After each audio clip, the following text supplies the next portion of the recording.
하나하나씩 꼬락서니를 좀 꼬집어 보겠습니다. 네. 아니 우리 이 교수님께서는 정치권에 네. 발을 들여놓으셨잖아요. 네, 네, 네. 비대위원으로. 네. 지금 이제 국민의힘도 비대위 체제인데 당시에 이명박 대통령, 이명박 정부가 굉장히 그 위기에 처해 있고 네, 그렇죠. 그래서 당에서는 이대로는 총선 대선을 치를 수가 없다. 비대위 체제를 꾸리자라고 해서 이명박 대통령의 정치적인 라이벌이었던 당시에 이제 박근혜 전 대통령을 이제 비대위원장으로 모시고 그리고 네. 이상돈 교수님도 비대위로 참여하시고 네, 그렇죠. 지금 이준석 개혁신당 대표도 손수조 뭐 등등 네. 예, 이런 분들이 다 비대위원으로 등장을 하죠. 네. 그때와 지금의 한동훈 비대위와 비교하면 어떤 점은 같고 어떤 점은 좀 다를까? 같은 점은 거의 없죠. 왜냐하면 그 당시에는 이명박 정권의 이제 마지막 5년 차라는 거 아닙니까? 뭐 레임덕이 엄청 심했을 때였죠. 그리고 그 당시에는 우리가 생각해 보면 말이죠. 그 당시 2012년 총선을 앞두고 민주당은 100석도 안 됐어요. 예.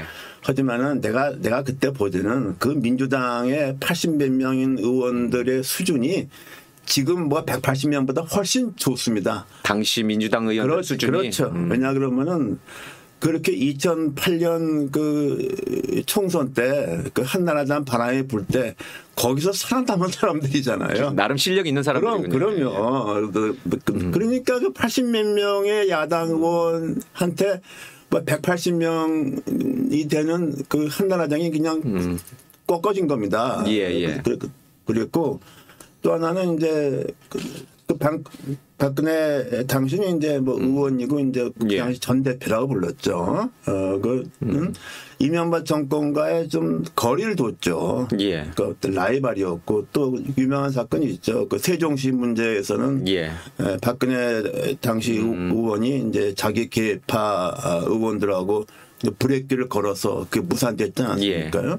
그러니까 그런 면에서 이명박 당시 대통령과 박근혜 당시 의원 또 전 대표라고 불러는 완전히 좀 정치적으로 멀어진 상태고 그리고 이제 제일 마지막에서는 아마도 우리가 짐작하기는 이명박 당시 대통령으로서는 자기 다음의 후계 다음 대선주자 대통령은 박근혜 의원이 아닌 다른 사람을 좀 생각했다고 봅니다. 그런데 잘 안 되니까 정권을 재창출해야 되겠고 나를 밟고 가라 이렇게 해서 나를 밟고 가라. 네, 그렇게 해서 나를 밟고 가라. 그래서 2012년에 박근혜 비대위원장이 이명박 대통령 밟았기 때문에 총선에 이기고 대선에 이긴 거죠. 근데 지금은 누가 누굴 밟는 거 보이잖아요.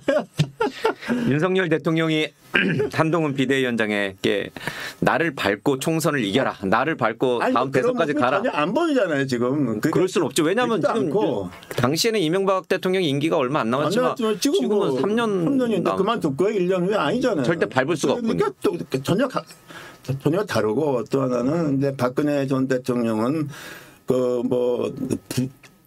부친과 모친의 후광도 있지만은 그 시점에서 볼 때는 정치권 들어왔죠. 산전수전을 겪은 사람 아닙니까?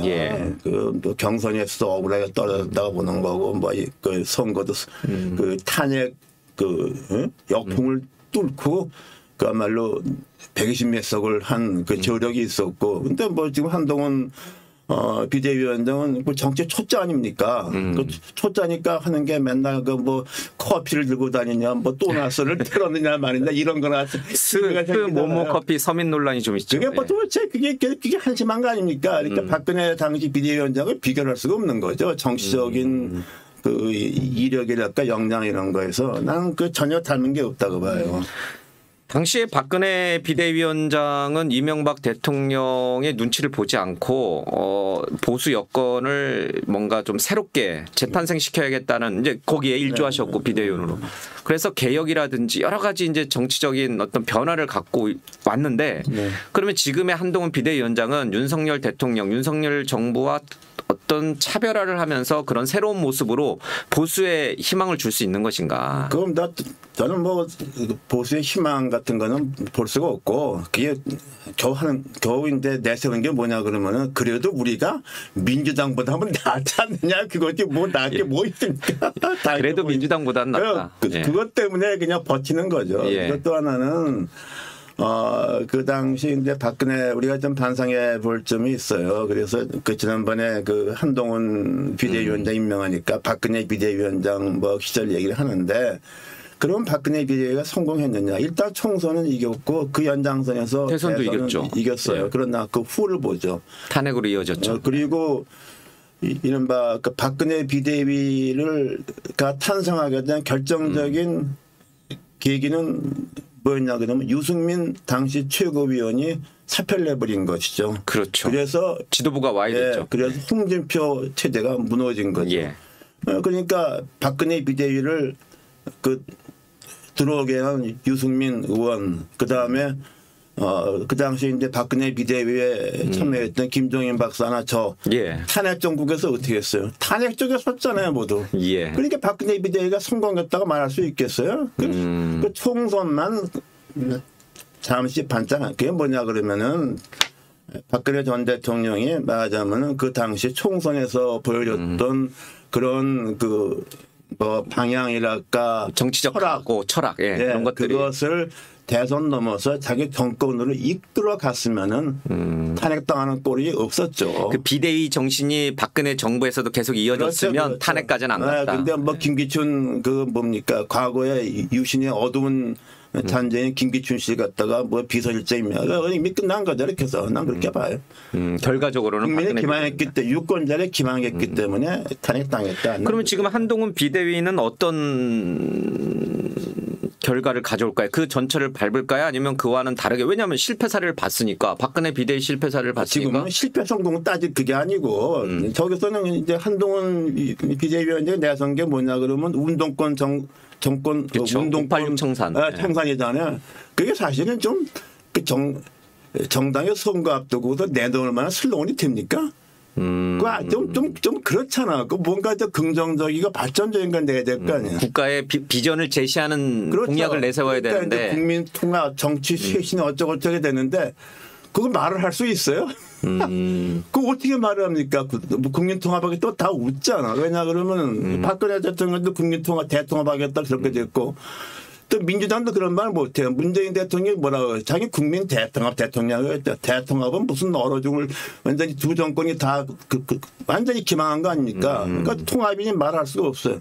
정치 쇄신 어떻게 그런 얘기를 해 지금 할 수가 없잖아요. 그러니까 이제 겨우 이제 우리가 그래도 운동권 정권보다는 낫다. 저쪽은 정권 심판, 이쪽은 운동권 청산. 뭐 이제 그거밖에 할 얘기가 없으니까 한마디로 얘기해서 우리 그 정치가 완전히 저질의 최대화가 된 거죠. 이것도 이런 그 유치한 정국이 어디 있어요? 이게. 나는 그렇게 봐요. 네. 그래도 한동훈 비대위원장이 등장하고 한동훈 비대위 체제가 등장하면서 지지율이 많이 올랐어요. 오늘 나온 여론조사 같은 것을 봐도 이제 비등해졌습니다. 오차범위 내에서 뭐 서울, 경기 수도권에서도 물론 서울, 경기하고 이제 인천이나 이쪽은 좀 민주당이 앞서지만 서울에서는 오히려 또 국민의힘이 앞선다는 여론조사도 좀 있고. 뭐 이제 그런 것은 난 좀 이런 건 있을 것 같아요.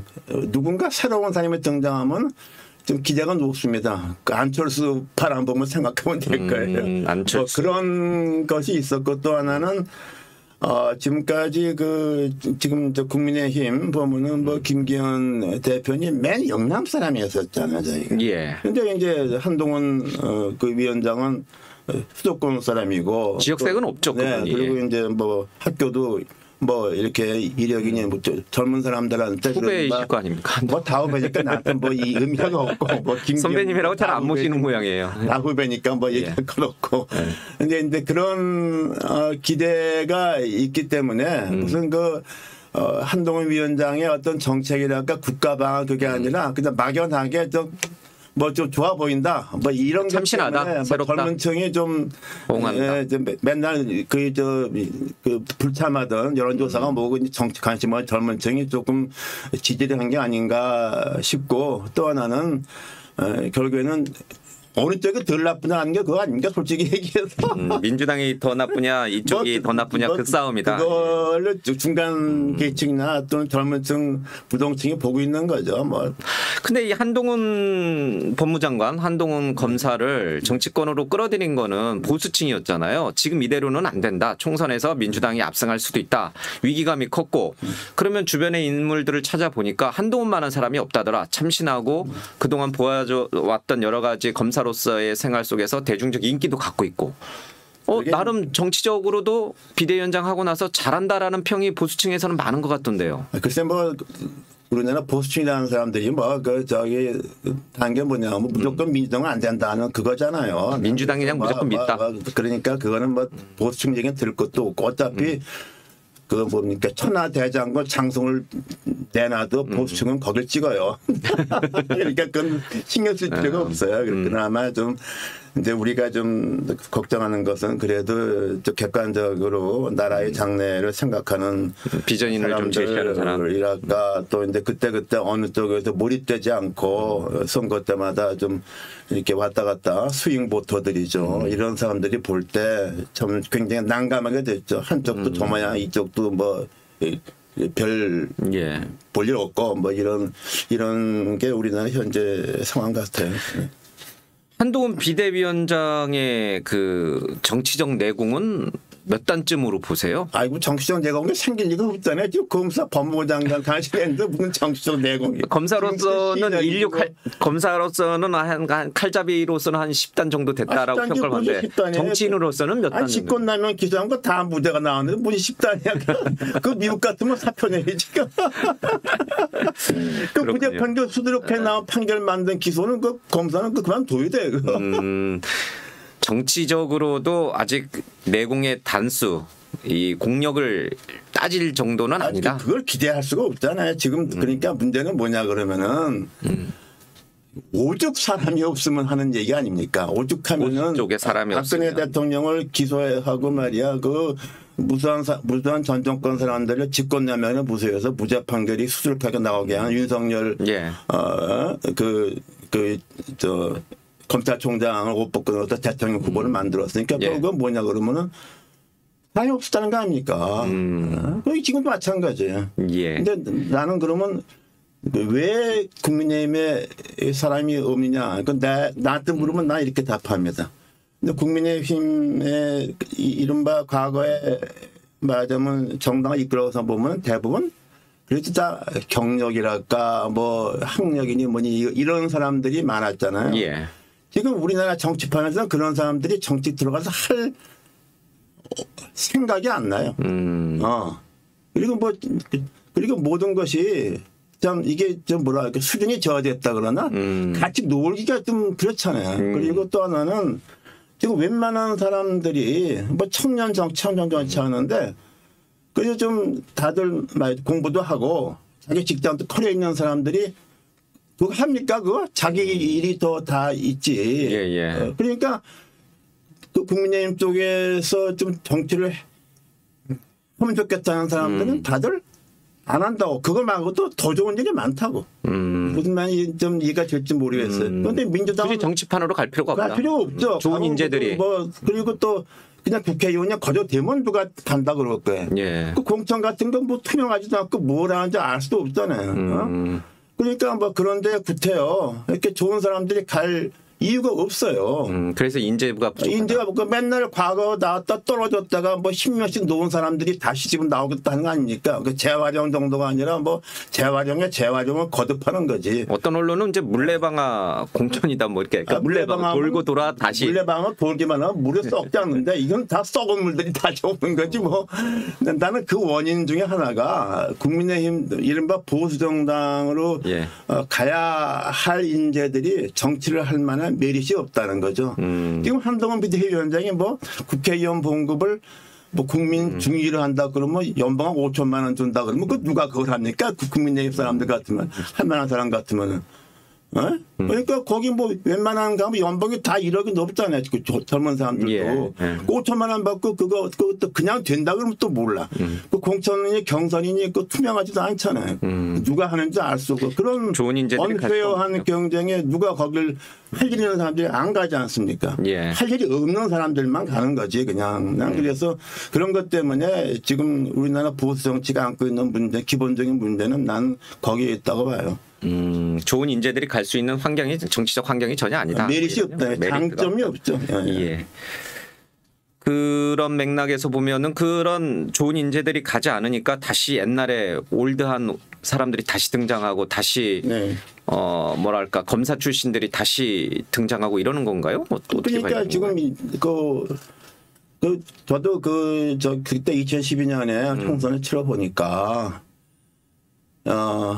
거기 있는 그 당이 새누리당이죠. 좀 그런 거기에 성향에 맞는 사람들은 뭐 비례대표 강남, 영남 아니면 안 가려고 그래요. 내가 할 일이 있는데 그 위험한데 가면 떨어지는데 왜 갑니까? 그러잖아요. 그 유명한 일이 하나 있었잖아요. 통상교섭 뭐 좀 유명한 그 했는데 예. 그 누가 이제 거기 이제 강남 3구에 한다 그랬어요. 그런데 라디오 인터뷰하는데 그 진행자가 그 사람한테 그렇게 자기가 통상 그 하기 위해서 국회의원 들어오면은 강북에 한번 나오셔야 했더니 그 사람이 전화로 그 꼼꼼한데 내가 왜 갑니까? 잘 기억하실 거야. 저 누군지 압니다. 예. 그게 그러니까 나는 그 이해가 돼요. 그런 사람들이 국회의원이 100% 되는 데 가지 위원부담하고 왜 거길 갑니까? 이유가 없잖아요. 아니 그래서 지금 대통령실의 핵심 윤 대통령의 핵심 친윤이었다고 불렸던 모 비서관도 지금 강남에 공천한다 그래가지고 대통령이 그걸 보고 격노했다 뭐 이런 얘기도 얼핏 경로하는 나오는데 게 아니라 그 사람 당연히 그러면 저기 험지를 왜 가냐? 험지가 다 떨어지는데 왜 갑니까? 그러니까 대통령 측근들이 험지를 갈 수가 없는 거네요. 험지를 가면 다 떨어지는데 그 옆에 안 가지 아예. 나는 그래서 그게 참 제가 그때 2012년에 느꼈던 것 중에서 그 뭐 이른바 뭐 서울의 강남 3구에 그 대응되는 데가 저기 이제 강북에 이렇게 몇 개 있지 않습니까? 거기 뭐 민주당 공천 다 되는 거예요. 그뿐만 아니라 그 당시 2012년에 제가 느끼기에는 경기도 수도권에서 새로운 아파트가 막 들어서는데 예. 아파트 단지가 들어서면은 당시 새누리당은 설 땅이 없더라. 왜냐하면 거기 사람들이 뭐냐면 30대 후반에서 40대 사람들 아닙니까? 그런 사람들이 대민주당 성향이기 때문에 그래서 1990년대까지 보면요 경기도가 당시 한나라당이 거진 대부분 승리했어요. 지금은 경기도가 어떻게 했습니까? 민주당이 대부분 승리하잖아요. 그만큼 우리 수도권 인구 집중하고도 경기도의 어떤 정치적인 지형이 바뀐 거죠. 그래서 그런 문제를 극복하기 위해서는 이른바 보수정당이 그런 지형 속에서 선거하려면은 평소에도 대단히 노력해야 됩니다. 그런데 지금 급하니까 한동훈 전 법무부 장관을 그야말로 그 마지막 카드로 동원한 거죠. 나는 그런 사정이 있다고 보는 거죠. 조금 화제를 바꿔서 윤석열 대통령이 이제 지난주에 KBS와 대담을 녹화를 해서 이제 곧 방송을 할 예정인데 김건희 여사 문제를 어떻게 돌파할 것인가 이제 그 부분에 관심이 많아요. 우리 교수님도 여러 가지 이제 생각을 갖고 계실 텐데.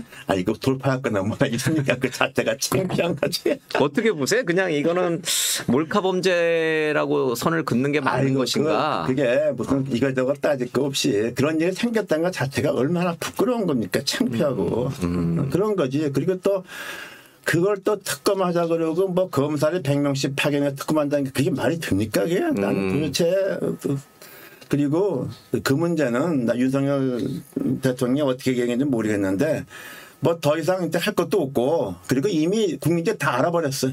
이게 뭐 뉴욕타임즈에서 났더라고요. 예. 외신에도 국민들이 다 보도됐더라고요. 알았잖아요. 이미 그 당 총선 앞두고 이미 결정하는데 이미 다 반영이 된 거로 보는 거죠. 우리 흔히 말해서 뭐 주식에서 뭐 악재가 반영됐다고 하잖아요. 주가에 반영됐다. 네, 이미 반영이 된 거예요. 그러니까 김건희 리스크는 이미 지금 국민의힘 당 지지율이 이미 반영돼 이미 있다는 얘기예요. 반영됐다고 봐야죠. 그럼 꽤 높은 거 아닌가요? 지금 민주당과 그러니까 오차 범위 내에서. 높은 게 뭐냐 그러면 민주당 거기서 볼 때는 민주당은 더 형편없다고 보는 거지. 건희 여사 악재에도 모든 불구하고 것이 누가 더 이쪽은. 형편없나? 그러면 대통령이 덤덤하게 그냥 있는 그대로 설명을 하고 또 사과할 건 사과하고 그렇게 가면 되는 거네요. 그렇게 하고 뭐 더 이상 그렇게 해서 모르겠어. 그놈의 핸드백을 어떻게 처리할지 모르겠는데 그리고 뭐 그 자체가 그건 이제 국가로 가 있으니까 귀속돼 있으니까. 이거 너무 그 자체가 너무 창피한 거잖아. 더 이제 그걸 끌릴 이유도 없다. 그리고 뭐 그 창피한 거 온 국민이 다 알았다고. 근데 그걸 가지고서 야당에서 뭐 특검 아니면 특검하자고 플래카드 걸고 그래봤자 난 이게 뭐 야당한테 별 도움도 없다고 봐요. 그러면은 이 김건희 여사 문제로 한동훈 비대위원장과 윤석열 대통령이 갈등을 겪을 것이다. 이 기폭제가 될 것이다라고 하는 거는 이제 그 사라진 거네요. 그러니까 김건희 여사 문제로 양 두 사람이 현인지 모르겠습니다. 현과 미래인지는 모르겠습니다만은 윤한 갈등은 없어지는 거네요. 그 이제 그게 막 갈등이랄 것보다도 그게 뭐 좀 그 당시 한동훈 비대위원장이 그런 문제의 민감성 이런 것을 잘 속지 못하고 그냥 말을 그냥 쉽게 한 거죠. 거다. 쉽게 한 것까지는 좋은데 그것도 옆에서 톡 튀어나와서 말이 앙떠냈다. 그래서 불을 짚었지. 또 그것도 그거지만 너무 한심한 게 그래서 아마 윤 대통령이 화가 나서 뭐 그러고 이렇게 비서실장이라는 사람들이 쪼르르 뛰어가서 뭐 그만둬야 된다고 했잖아. 그 비서실장이 만약 대통령이 화가 나서 그렇다 하더니 비서실장 역할은 뭡니까? 그렇게 하면 안 됩니다고 얘기를 해야지. 그게 바로 정권의 수준을 보여주는 거예요. 우리나라 정치에 있는 사람들이 지금 그거밖에 안 되는 거예요. 다들 한심한 거예요. 아주 신랄하게. 그러나 민주당은 더 형편없다는 거 아니에요. 지금 이 교수님이 보실 때는. 대체로 그렇잖아요. 뭐 내가 볼 때도 그래요.